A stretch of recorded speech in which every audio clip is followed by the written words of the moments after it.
En primera persona, un espacio para descubrir el lado B de la gente. 30 minutos para conocer más sobre nuestros referentes y las historias que han forjado a la ciudad.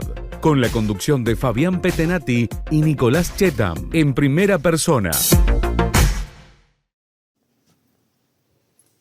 Bien, como lo habíamos anunciado, con nosotros la doctora Nora Zucaría, ex camarista, jueza de la ciudad de Río Cuarto. Doctora, ¿qué tal? Un gusto tenerla. Muy buenas tardes. Hola, encantado. Gracias a ustedes por invitarme, tenerme presente después de 6 años que me he jubilado. Bueno.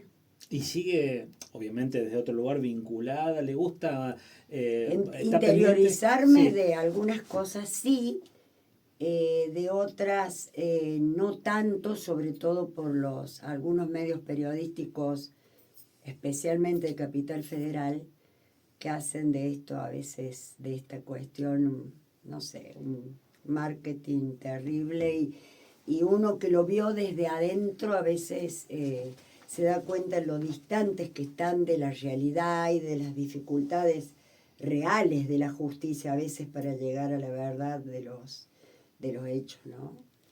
Así que... ¿Cómo llega usted a la justicia? ¿Cómo llego a la justicia? Miren, yo les puedo decir algo que se lo he dicho a cada uno de los que me entrevistaron. En su momento Alejandro Far, Guillermo Jeremía.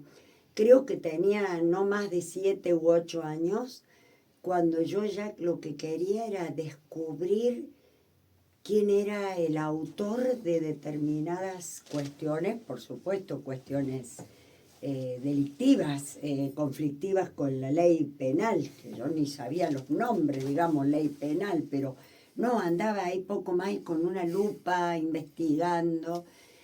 En definitiva, la vocación la tuve siempre. Cuando me ingresé a estudiar abogacía y que tuve que sortear un escollo que era muy, muy grave, que era mi padre, descendiente de familias árabes y muy cerrado.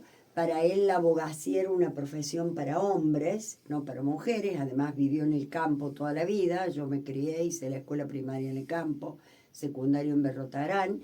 Y un profesor de Derecho Usual y Práctica Forense, un abogado fabuloso de allá de Berrotarán, el doctor Arias, en charlas así con mi padre, porque mi papá era cliente de él, le dijo, por favor, Jorge, no deje de permitirle a Nora que estudie abogacía, porque para él quería que estudie escribanía, que a Dios gracias, para mí se cerró justo la facultad de escribanía en ese momento en Córdoba. Para él la mujer era más para estar detrás de un escritorio recibiendo gente. Bueno, ni que hablar si le decía en ese momento de penal, ¿no? Bueno, eso sorteé esa situación, me fui a Córdoba con 17 años recién cumplidos, porque yo comencé la primaria muy chiquita, de 5 años, en el campo, y el campo hice la primaria, ¿no? Y bueno, me fui a Córdoba con mis 2 hermanos menores, a cargo mío, uno en ese momento 15 años y el otro 12 años. Estudié, me fue muy bien, fui siempre muy buena alumna, no es porque me esté dando, pero fui abanderada en la primaria, la secundaria y primera escolta de la bandera de la Universidad Nacional. Además del promedio más alto de las mujeres de la Universidad Nacional en general. Recibí un premio de la FAMU, Federación Argentina de Mujeres Universitarias, por el promedio más alto, 9.95, 9.96, un solo 9 saqué. Y no lo recibí, es decir, recibí la plaqueta y todo lo demás, pero el premio en sí, que era un viaje a cualquier parte del mundo para hacer alguna maestría o diplomatura o lo que fuese en aquel entonces, 1980 me recibí de 22 años, no lo acepté porque justo había rendido un pequeño examen en Córdoba capital para ingresar a tribunales como empleada, y no eran épocas para andar pidiendo licencia, 1980. Claro. Y bueno, ingresé a tribunales, que era mi pasión, porque jamás pensé en la abogacía para ejercerla desde afuera, es decir, en un estudio jurídico, nunca. ¿Y cuál fue el primer, Siempre adentro. el primer cargo o el primer... Empleada. Empleada y además, en ese entonces, presidente superior tribunal, el doctor Víctor Reinaldi, un genio, charló conmigo, me tomó una parte oral, digamos, que era más entrevista que otra cosa en Córdoba, no como los exámenes de ahora para ingresar.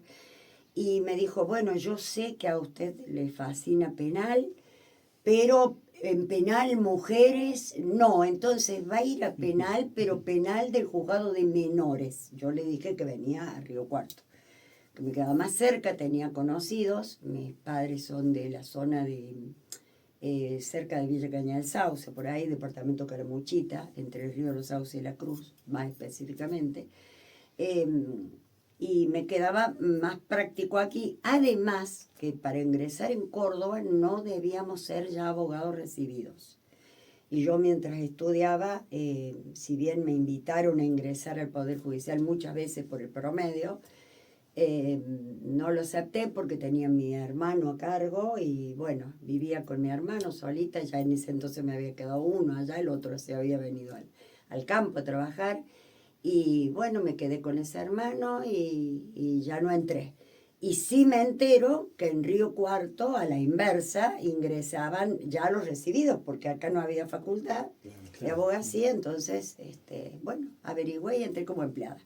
A la secretaría, lo que era en ese entonces, que ahora no existe más así, Secretaría Correccional, que sería lo penal, digamos, de los menores en conflicto con la ley penal, del juzgado de menores, que tampoco era juzgado en sí, sino que los dos jueces de instrucción eran jueces de instrucción y menores. Entonces yo ingresé en una secretaría, yo como empleada, una secretaria mujer había, la doctora Sicardis, y de ahí dependíamos de dos jueces de instrucción.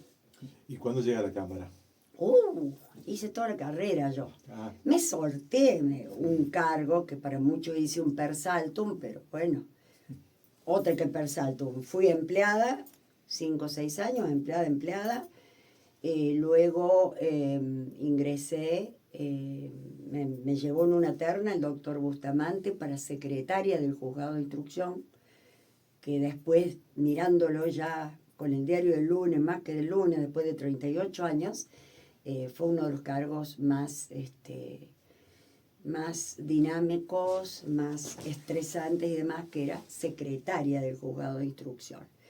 Recordemos que para esa época, año 86 más o menos, yo ingreso al Poder Judicial en el 81, 86 que ingreso como secretaria del juzgado de instrucción, los que investigaban los delitos eran los jueces de instrucción. Los fiscales controlaban, a la inversa de lo que es el sistema acusatorio que tenemos ahora, en donde investigan los fiscales y los jueces controlan, porque son jueces de control y garantías. En aquel entonces eran jueces de instrucción y yo fui secretaria. En ese momento trabajando con el plantel con el que trabajé eran todos hombres y yo además la más joven. O sea, yo ingreso de 28 años y trabajaba con personas, uno de ellos que fue locutor y conductor de programas acá famosos en la radio, que era Fernando Mendiri. así es. Y solamente había una señora en mesa de entradas, digamos, para recibir expedientes y demás, pero los demás, todos varones. Entonces había que entrar, además de saber lo que uno hacía, con el pie bien, bien firme, ¿no? ¿Y cómo se llevó con eso? Usted decía que desde el arranque de su vida tuvo que pelear un poco para ganarse la posibilidad de estudiar primero y después uno. Siempre, Fue duro eso. y lo sigo diciendo hasta ahora. La mujer, si bien hoy, y cuando me retiré en el año 18, creo que más del 60% del plantel general del Poder Judicial, acá en Río Cuarto, y yo creo que en toda la provincia, más de un 60% deben ser mujeres, en los cargos ya de magistrados más que funcionarios. Funcionarios hay muchísimas mujeres, pero magistrados siempre es un poquito más difícil, y más aún en el fuero penal. Hay que ganárselo, creo que con un porcentaje bastante más alto de condiciones que los hombres. Y también tener una personalidad. que pueda receptar esas situaciones y sobrellevarlas. Un caso emblemático en la ciudad de Río Cuarto, no sé si a usted le tocó investigar, como el del Banco Popular Financiero. Yo fui secretaria del juzgado del doctor Bustamante, si bien no era de mi secretaría, era de la otra, el doctor Arias. Pero me tocó participar en varios de los actos procesales que se llevaron a cabo. Por ejemplo, la reconstrucción del hecho, que fue en el propio banco, con el imputado Salinas. Acuérdense que las reconstrucciones de los hechos se hacen en base a lo que declaran los imputados. Por ahí también, si hay un testigo presencial, indudablemente. Sí, sí. Pero en este caso, lo ideal hubiera sido, que se reconstruyera en base al relato de los dos imputados que estaban detenidos. ¿Qué pasa? En el momento exacto en que se dispone a hacer la reconstrucción del hecho, Nievas había, después de haber declarado, la primera oportunidad que tuvo, declaró y dio una versión de los hechos, para mí la más cercana a la verdad, para mí, lo estoy diciendo con total humildad porque yo era simplemente secretaria, ¿no? Pero desde mi óptica, por si ustedes me preguntan, esa era lo que más se acercaba a la verdad. Esa primera declaración de Nievas. Luego se ve que alguien le dice, aprovecha que Denner no te reconoció, claro, ponete fuera del banco, entonces pidió declarar de nuevo y ya no estuvo más en el banco. Por ende, cuando se hace la reconstrucción, ya no se hace según la versión de él, sino la única versión que seguía existiendo, que era la de Salinas. ¿Y se puede saber? Fue durísimo hacer eso. ¿Se puede saber, digamos, cuál para ustedes es la teoría? Digamos, ya Y pasó la mucho tiempo. teoría es la que más o menos quedó comprobada. Siempre me quedó una pequeña duda porque no fueron condenados más que ellos dos. Uh-huh. No, la esposa de Salinas también fue condenada como, no sé si fue encubridora, porque yo no estaba en cámara, recuerden, yo estaba en el juzgado de instrucción. Lucero, que es elevado a juicio, Lucero fue absuelto en la Cámara. Para mí, sí, por ahí puede haber existido que un partícipe de fuera. Yo creo que adentro estaban los dos que fueron condenados. Y bueno, para mí lo que se comprobó era eso, que para disparar tenían que saber disparar muy bien, porque todos los disparos fueron en el mismo lugar. En el caso de Denner, milagrosamente se salvó. Y bueno, la primera versión, que es la de Nievas, es que Salinas quedó con que no se iba a matar a nadie, y para eso llevaban capuchas, para ponerse las capuchas. Y lo que, según Nievas, le dice Salinas a él, es que había alguien del banco que sabía y les iba como a habilitar. Eso quedó siempre y no se pudo comprobar absolutamente nada.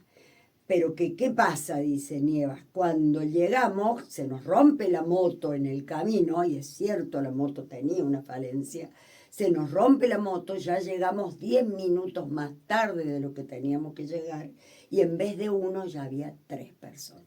Y Salinas era conocido porque él prestaba adicionales, claro, hasta los días anteriores.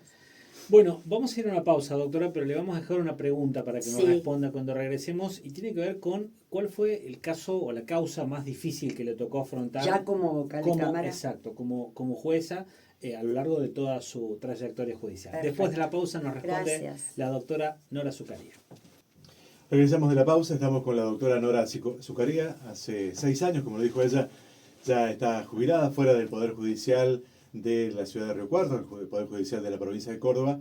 ¿Y cuál es la causa que usted más difícil, que más recuerda que le haya tocado como vocal, como camarista? Bueno, difícil, larga, y que se hizo muy, muy, muy escabrosa porque fue con jurados populares, y los jurados populares, si bien personas muy inteligentes y que contribuyen enormemente en la elucidación de la verdad real, son personas que tienen sus otras actividades.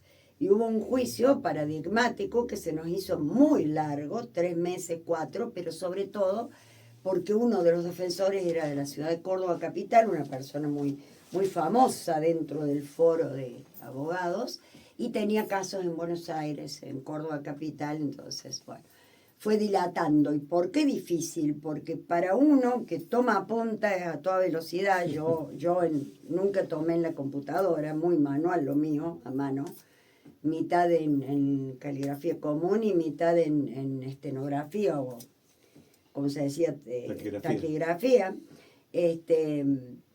Pero actualmente toman mucho en computadora y toman los secretarios. No, lo mío era muy personal. Mis apuntes tenían que ser míos. Hasta ponía signos de exclamación, hasta ponía ojo, ver, ejo, o sea, era todo llamaba la atención. Luego eso lo pasaba a computadora para hacer la sentencia, o sea, era un doble trabajo manual. La más difícil para mí en ese sentido de extremadamente larga, además de dura, fue dura, la muerte de ese joven que venía con su papá en una camioneta de un campo, si no me equivoco, Charras o Chucul, uno de esos dos lugares. Terrible, en manos de 3 personas que eran de Buenos Aires, con un entregador zonal, un comisionista, y que, bueno, uno estuvo siempre prófugo y a los otros 2 se les dio perpetua de los autores, y no recuerdo si 18 o 19 años como partícipe primario del hecho al entregador, digamos, que era de acá de la zona. Sí, terminamos un 20 de diciembre habiendo arrancado, por decirle, junio, julio. Uh-huh. Terrible, larga, con un montón de detalles, porque había uno de los imputados que hasta se había puesto en Chile en el lugar de los hechos, entonces hubo comprobaciones de la mendacidad, de falsedad instrumentales y demás. Ahora, si ustedes me preguntan, hecho que me haya... me conmueven todos. Uno tiene que mantenerse incólume, objetivo y demás, porque esa es la función.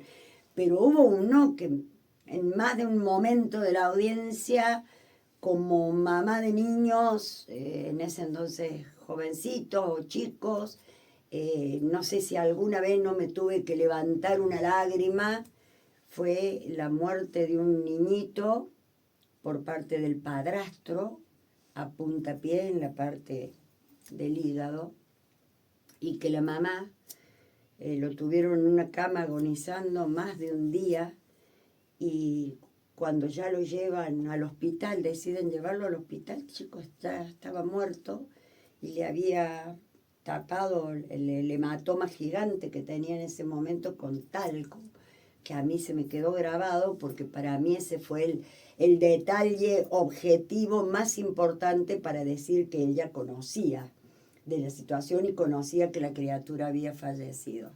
Porque este hombrecito, que a la mujer no había violencia de género para con ella, al contrario, a ella la tenía como algo sublime, pero al niño, que era hijo de otra persona que la había maltratado a la mujer, él veía encarnado en ese niño, ¿a quién? Al ex de la mujer. Y con términos tales como el que nace, árbol que nace torcido no se endereza, situaciones espantosas de ponerlo en una esquina era carpintero, un obsesivo del trabajo, impecable, no tenía adicciones, al contrario, era una persona con un trastorno obsesivo compulsivo, excesivamente trabajador y demás, pero justamente eso lo llevó a maltratar en una forma tremenda a esa criatura hasta darle la muerte, ¿no? Doctora, y bueno, interviniendo en una cámara que resuelve casos de esta índole, ¿no? Sí. Que son pesados, digamos, sí. duros, ¿se vio amenazada en alguna oportunidad? Jamás. Me pudo haber sentido durante algún juicio por determinadas expresiones. En algunos juicios, normalmente homicidios, por supuesto. Sentido porque era como que cuando se les da la palabra a los acusados, tienen un embate directo hacia mi persona y demás, porque esta mujer se ocupó de querer acreditar tal cosa o cual cosa, pero no sentí. Cuando era secretaria de juzgado de instrucción, durante 3-4 días de noche en los teléfonos fijos que existían antes, no teníamos celulares, se sentía como inspiración y respiración profunda, así que Llamados, digamos. unos llamados con así una persona que respiraba. Y sí, estábamos investigando un caso muy especial, pero bueno, nunca pude comprobar nada. ¿Y en la calle no se encontró con ningún condenado? Me he encontrado con condenados, uno que me regaló un espejo que lo hizo en la cárcel y que gracias a Dios yo siempre le decía, a todos les decía lo mismo, que ojalá no los vieran nunca más. Y ellos primero lo tomaban como que yo no quería verlos. No, que no los quería ver más ahí, sentados, porque la reincidencia era terrible. He tenido abuelos, hijos, nietos de la misma familia, chicos que se criaron yendo a la cárcel a visitar a los padres, después estaban ellos. Vivimos en un país donde habitualmente se dice todos los políticos son iguales, toda la justicia no sirve, los jueces son todos corruptos. ¿Cómo analiza por allí el desprestigio que tiene, no digo general, pero sí, digamos, en muchos lugares, la justicia? Sí, existe. Y los casos más resonantes que los conversa y los habla todo el mundo, normalmente es justicia federal. Aclaremos esto. Es Comodoro Pi, Comodoro Pi, es justicia federal. Pero no soy de generalizar y por ende reconozco que hay de todo. Me duele cuando generalizan diciendo que la justicia es mala, pero que hay jueces que no honraron en absoluto el juramento de ser como deben ser. Los hay. Y yo los he vivido y padecido. Primero como empleada, después como funcionaria e incluso como magistrado, colegas. Hemos tenido muchas discusiones y demás. Tengo que reconocerlo. 38 años en la justicia y hay un debate que siempre se pone, digamos, en la mesa llega un gobierno, pasa un hecho, de bajar la edad de imputabilidad de los menores. ¿Cuál es su posición? Y yo hace poco tuve varias críticas de gente de afuera que no sé si existen, porque como en las redes uno no sabe si existen, porque dije que como está el sistema actualmente, yo imaginándome, trasladándome a un hecho actual, que condenen a un chico de 14, 15 años y que vaya a la cárcel de Río Cuarto, como está la cárcel de Río Cuarto, lo único que vamos a conseguir, dije en su momento, que salgan peores. Vamos a decirlo más técnico, que salga más especializado todavía en lo que hace. O bien que dentro de la cárcel termine siendo víctima de personas que hay ahí. Porque no tenemos pabellones diferenciados, no tenemos lo que yo dije, no puede ser que una persona que la condenemos a 4 años, que tenga que cumplir 3 años, o uno de 3 que tenga que cumplir 8 meses, esté en el mismo lugar que una persona con cadena perpetua, y ni que hablar alguno que tenga perpetua con reincidencia, que es el que no sale nunca. Eso de que la gente cree que no, la perpetua acá son 30 años o 20 años. No. Hay perpetuos que teóricamente se quedan toda la vida, que es el que tiene perpetua con declaración de reincidencia. Caso concreto, que es otro de los casos que más me conmovió, que yo era secretaria, el de la muerte de una chiquita en Barrio Alberdi, Laurita Mancilla, en manos de 7 personas. Bueno, hay 2 de ellos, los 2 mayores que se condenan a perpetua, que luego cometen un delito dentro de la cárcel. Por ende, se unificó en perpetua con reincidencia. Y hasta que yo, por lo menos, estuve en tribunales, esos 2 muchachos ya hombres, ya ahora, pidieron fácilmente 6, 7 veces de que se le declare la inconstitucionalidad de la norma que dice que el reincidente no puede salir en libertad condicional, y no, siempre le fue rechazada. Es decir, hasta que no haya una reforma legislativa que los favorezca, en principio, en ese caso es perpetua, es perpetua. Usted recién hablaba de los casos que por ahí son más resonantes, que son casos que están en el fuero federal, los de Comodoro Pi, que tienen que ver con la corrupción. Toda la corrupción. Sí. Pero a nivel local también ha habido, usted nombró algunos, Banco Popular Financiero, Laura Mancilla. Recientemente tuvimos el juicio por el caso de Almazo. Sí. ¿Lo pudo seguir? No conocí el expediente porque jamás me surgió de mí interiorizarme en algo que no me corresponda. Mientras lo investigaban no lo conocí y lo seguí muy poco, lo que escuchaba por ahí en los medios, pero sin interiorizarme ni averiguar demasiado. no lo conozco. ¿Por algún motivo en particular o siempre no, pasaba con algunos casos? Que... No se dio. El caso de Almazo nunca llegó a mí. En el que sí me aparté por un tema de amistad de mi hijo con el hermano de la víctima, me aparté formalmente, fue en el caso de la desaparición del chiquito Sabena. Allí sí estaba apartada. Yo me aparté porque mi hijo, uno de mis hijos, de mis 3 hijos varones, fue compañero desde la primaria, desde jardín hasta egresar del hermanito del chico desaparecido. Ahí sí me aparté. Bueno, doctora, le agradecemos mucho la visita y le vamos a dejar la última pregunta para que nos responda, que es una pregunta que le hacemos a todos los entrevistados que pasan por el programa, y es: ¿a qué se hubiera dedicado, en este caso Nora Zucaría, si no se hubiese dedicado a lo que se dedicó?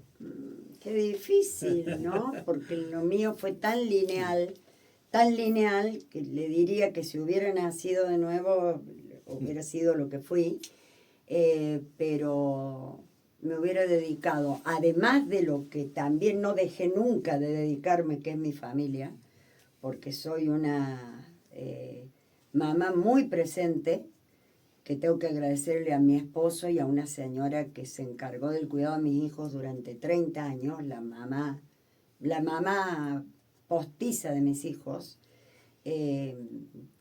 Además de eso, y además que soy bastante, ¿se acuerdan ustedes de un personaje que se llamaba Doña Porora? Porque soy maniática de la limpieza y el orden, pero si no me dedicaba específicamente, si no era abogacía, hubiera sido algo también de ciencias sociales, como sociología, psicología social o algo así, porque otra cuestión no.